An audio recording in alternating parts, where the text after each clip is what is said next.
Food is a cultural icon in Singapore, and in fact, there are many, many different kinds of cultural icons represented as food in Singapore. And it's interesting because it's a mixture of both tradition and modernity and what they would call as, French nouveau cuisine that's appeared on the streets of Singapore. So let me talk a little bit about how this happens. So Singapore has excellent restaurants of different grades, different styles, and different kinds of cooking.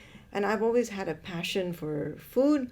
So I went on this discovery journey of food in Singapore, in order to learn the culture.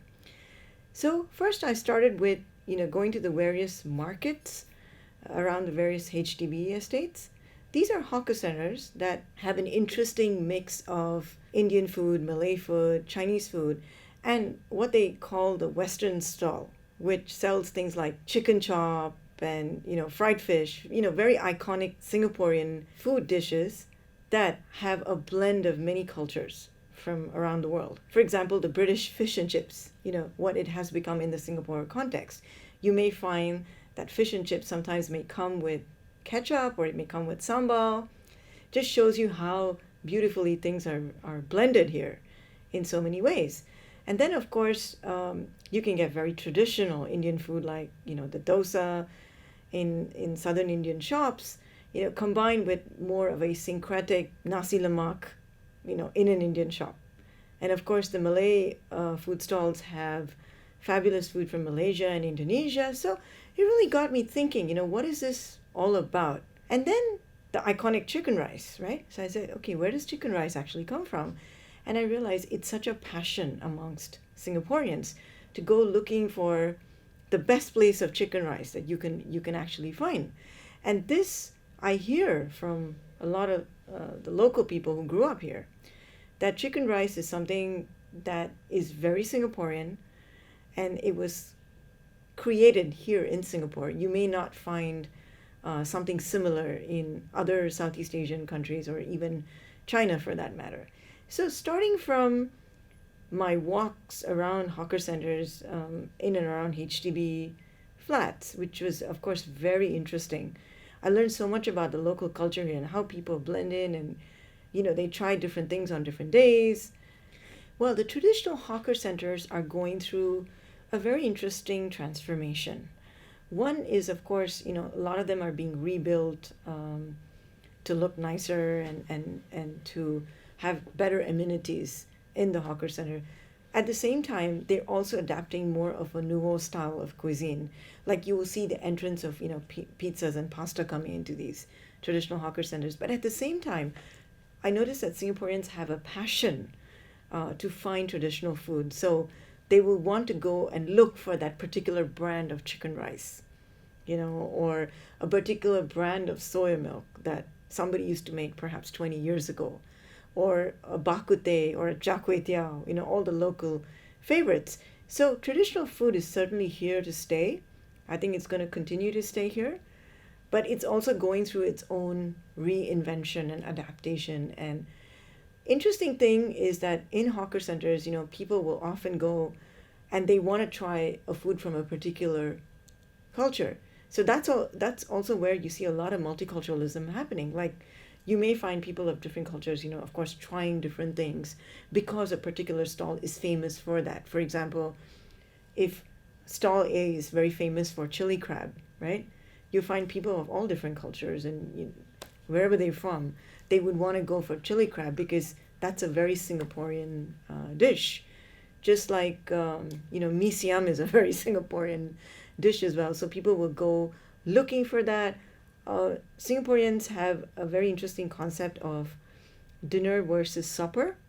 And it's sort of like 2 meals in the night. It may not just be one meal. So one of the meals could be much later at night, whereby, you go driving around looking for hawker centers that are open very late. I then moved on to food courts, looking at how food courts have changed over the last 12 and a half years that I've been here. And you can see how various styles have been adapted. For example, food courts have now become extremely stylish.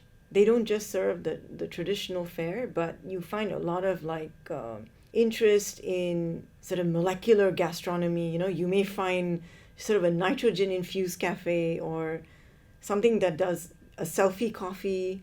So I find that food has also become a product of modernization in Singapore. You can, of course, go for the traditional fare, but at the same time, you can move on to have sort of a very modern, almost out of this world experience at the various cafes that appear in Singapore. So normally every weekend, I take like a food walk of Singapore and I kind of note down, hoping that one day I'm going to write some kind of a blog. I will focus now a little bit on one particular area that I've been going to since the past 6 weeks in a row, and that is the Kampong Glam area, in and around, Arab Street, the Bugis, Kalang, Jalan Suntan, those areas. Trying to see, okay, what kind of cultural mixes can I find here within this area? And I've discovered anything from, falafel, different kinds of falafel from various places in the Middle East, which I thought was very interesting. That all this has suddenly appeared, from Turkey, from Egypt, and then there's versions from Iran and so on and so forth, all very nicely coexisting, for the palate. And then you also find Indonesian Malay food that is presented to the tourists. So when the tourist walks into Kampong Glam, they probably find lots of different foods from the Middle East and in Southeast Asia that could probably be classified under halal cuisine. And then they can experience a lot of globalization, in that one sitting. So one day I went through this neighborhood and I think went to about 5 restaurants till I was very, very full, because I just wanted to see, okay, what's the difference between, say, something from Egypt versus something from Turkey. Of course, I know that from reading cookbooks from these countries and even trying their cuisines outside of Singapore, but it was interesting to see how they're placed within the Singapore multicultural context. So I realized that the concept of chili becomes very important in Singapore because Singaporeans love spicy food. So what is the thread, between all these different kinds of cuisines from the Middle East, which aren't typically very spicy? Like Egyptian food, for example, is not very spicy. Iranian food is not very spicy. But within the local context, of course, the chili is a thread that kind of combines all these different cuisines and links one culture to another culture here. So that's been a very exciting thing. So I've now kind of narrowed down my experiments with food in Singapore in trying to discover what kinds of chili sauces go with which kinds of cuisine that exist here. And I realized that itself, tells a whole big story about this. So eventually I'd love to produce a blog, the cultural conception of chili sauce in Singapore and what that means in different parts of town. So I've been doing this in Kampong Glam, in the Arab Street area, where, you have anything from House of Biryani, which is a fabulous restaurant, that combines different biryanis from different parts of the Middle East, to say more cafe style Middle Eastern restaurants, to more salad bars and things that are popping up in that area.